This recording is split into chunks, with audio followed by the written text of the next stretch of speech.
Hey there, I am back on to talk about natural dyeing.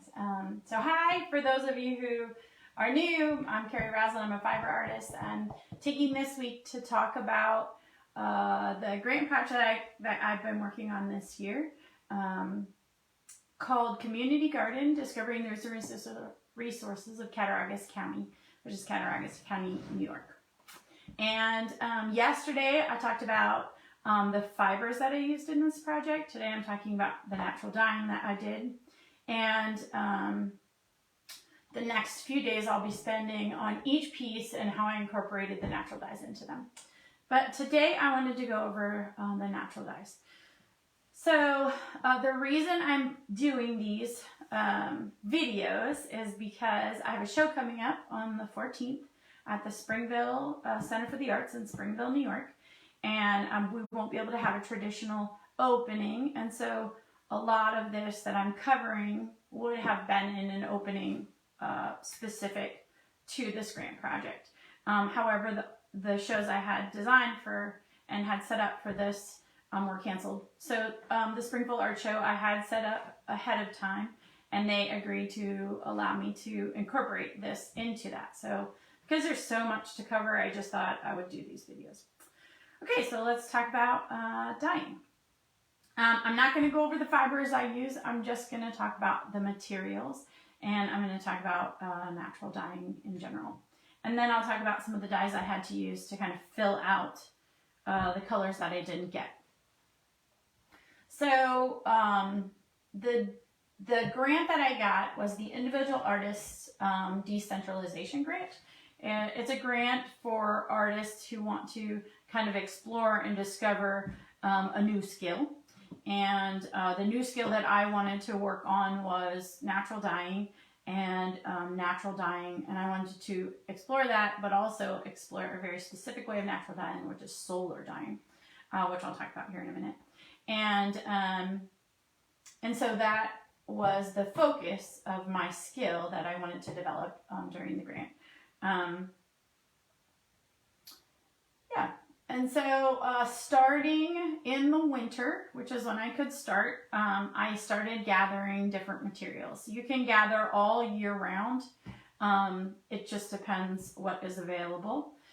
Things I gathered in winter, since it's an unusual time to gather materials, were things like staghorn sumac, which is like those red clusters you see along the side of the road.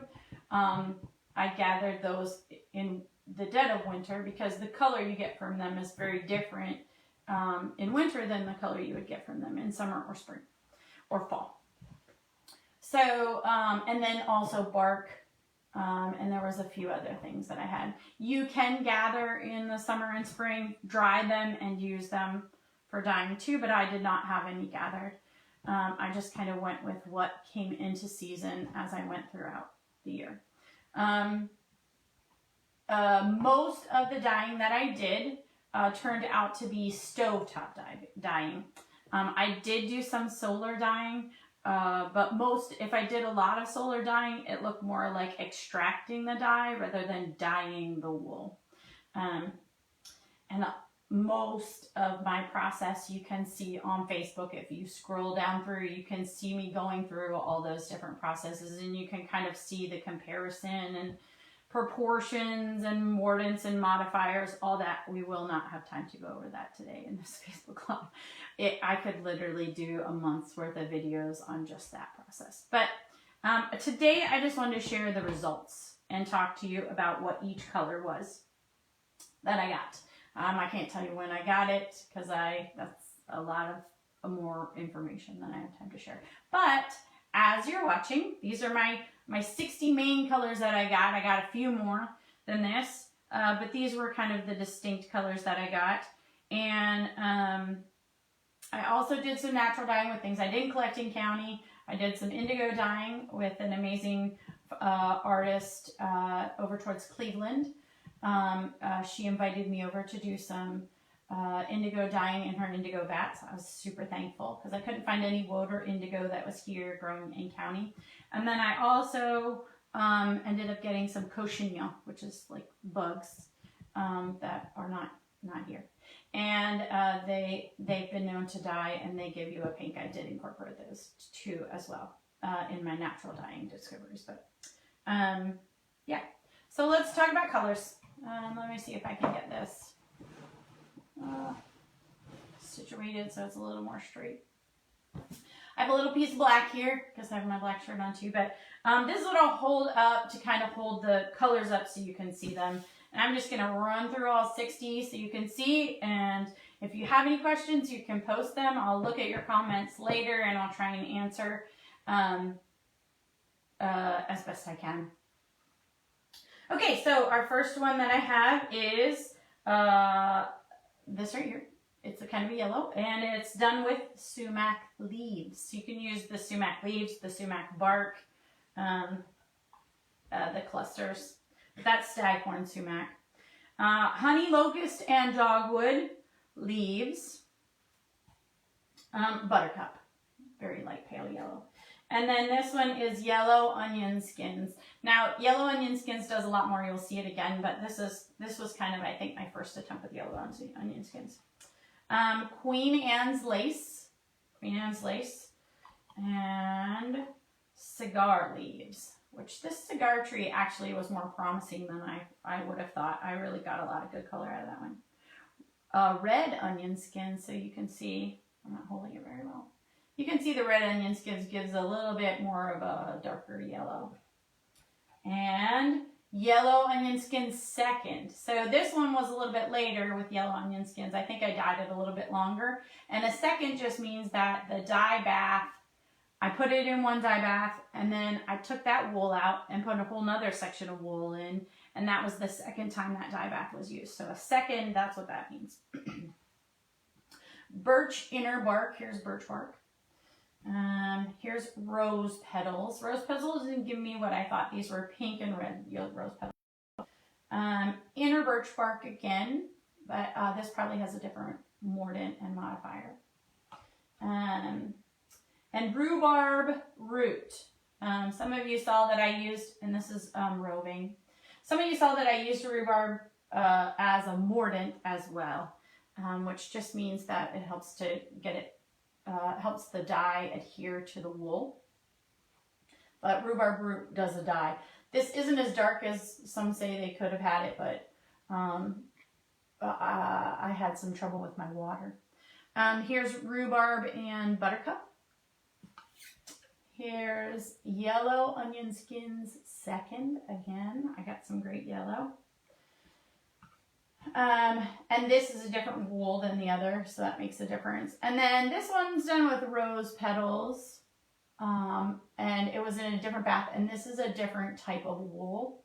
And I think it had a different mordant as well. Here's comfrey. Here's rhubarb leaves.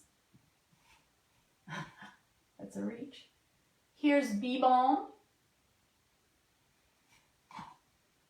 Dandelion with iron as a modifier. And rhubarb over top of a red cabbage. Red cabbage didn't give me a ton. It kind of made it a little gray, so you can see how the rhubarb mixed with that gray. Okay, then we have Queen Anne's lace. Now we're going into our greens, our yellow greens. Queen Anne's lace and dandelion greens.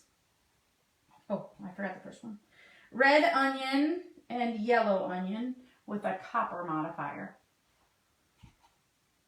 Yellow onion skins, iron with an iron modifier.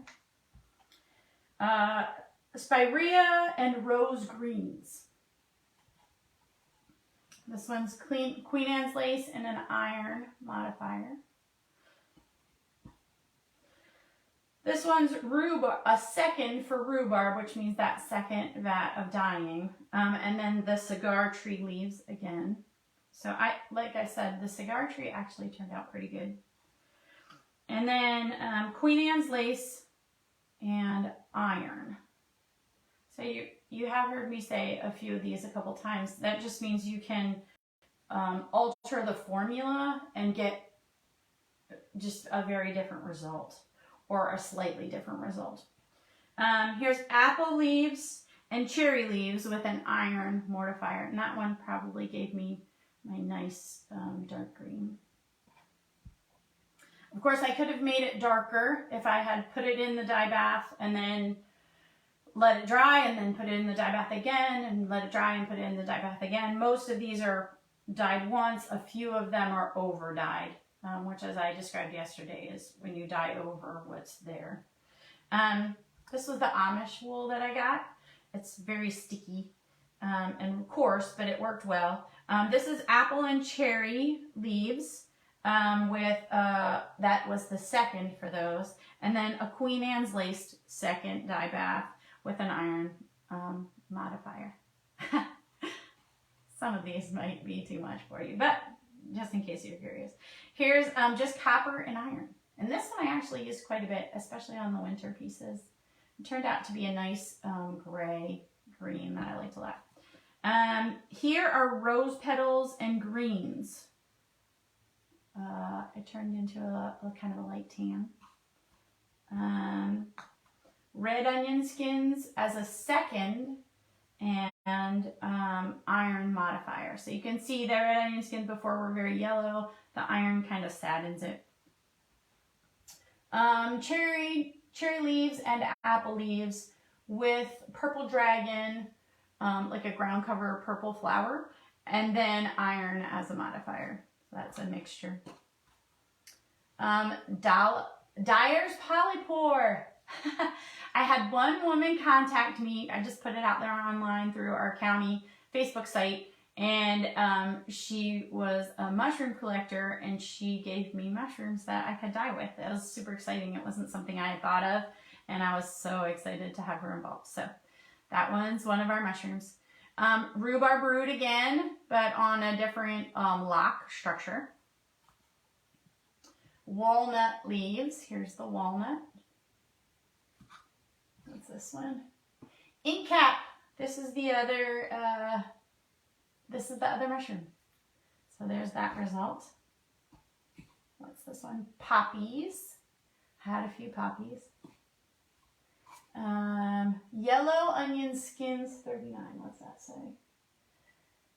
Yellow onion skins with ammonium. That gave it this darker color. Ammonia. And geranium and rose petals.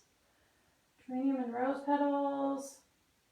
And I'm sure this has some kind of modifier on it. No, it doesn't. It doesn't. But of course the mordant affects it. And my last set, let me shift. This is where my grays came in. Okay, so this winter, James got me a poinsettia at the local food store. And I had heard you could dye with poinsettias, so I used poinsettias and ink cap seconds to get this gray. It didn't give me the brighter colors that I had expected because the poinsettias are so vibrant, but that was the result that I got. Nettles actually was one of my favorite grays from Nettles. And then avocado gives you, and this is from the Peels and the Pit. They give you a nice silvery gray. Sumac. There's some, and this is from the winter sumac. And that was done in a jar. I remember that one. Blueberries. Oh, that's not right at all. Oh, maybe it is. Maybe it is. Blueberries with alum. So it gave me a slight tan, but it depends on how I did it. And the way I kept track is I had these tiny cards, and I would kind of write down all my details on my little recipe card, and then I would store it in this. I don't know if I'd be able to hold it up, but I put it all in this kind of big book.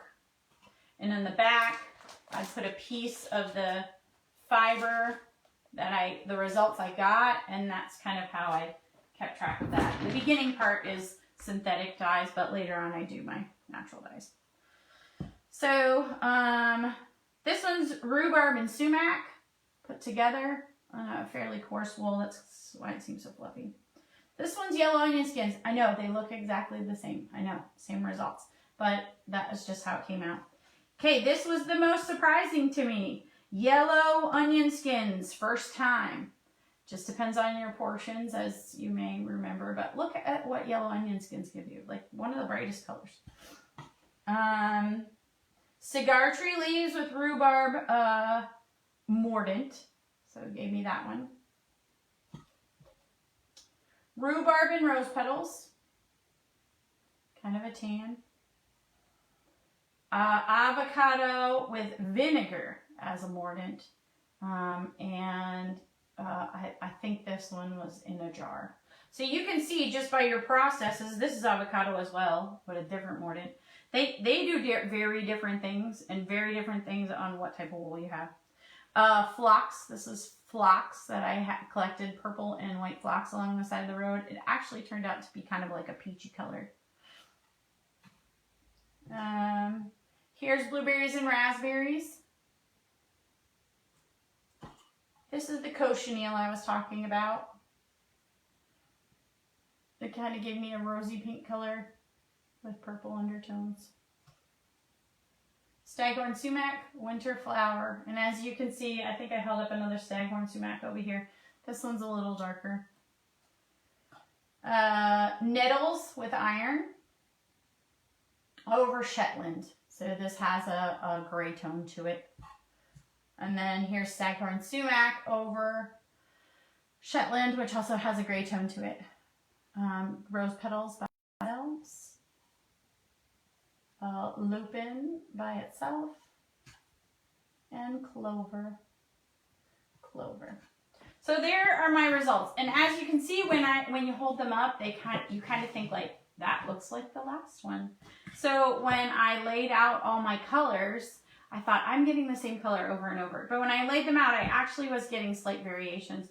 And with natural dyeing, I found with natural dyeing this past year, especially with not using materials that were kind of processed and ready for you to measure, just gathering the plants and working straight from the plants, I found that, there's a slight variation.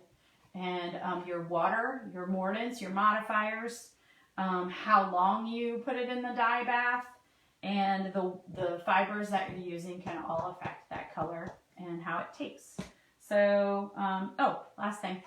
Okay, so for the colors I didn't get, I had a lot of dark colors that I got just from the fibers themselves. For example, like here's Rambouillet of wool. It's black. It comes off the sheep this way. So I didn't have to dye it. I didn't have to come up with it. There's a couple of the browns and tans and silvers that I got that were just natural. And in the winter scene, you're going to see those a lot. But there are some brighter colors that I would not have gotten any other way in our fall scene. So you'll see those later. But what did I use for my synthetic dyes? I've had a lot of people ask me that. At the beginning of COVID, I did not have my dyes purchased. And everything was shut down, and I lived very rurally, and we weren't getting anything. So I started with RIT dye. That's what I started with. And liquid is all they had at the local food store, which is has very limited selection. So I started with just a couple RIT dyes. This one's a gray. I thought, I'm going to need some grays. So I started with those. They weren't part of my plan, but it was my, how to make this work. I also, once I got a chance, ordered the dyes that I had wanted to get, and there were two different kinds. I ordered Cushing's Perfection dyes. These are great, and I actually prefer working with the powder form of dyes just because you can manipulate them more, and I want a variation of color. I don't want it all the same. So using the powder helps me put dyes in certain spots in the pot, and I can manipulate and change dyes and make variegations. So I like powder.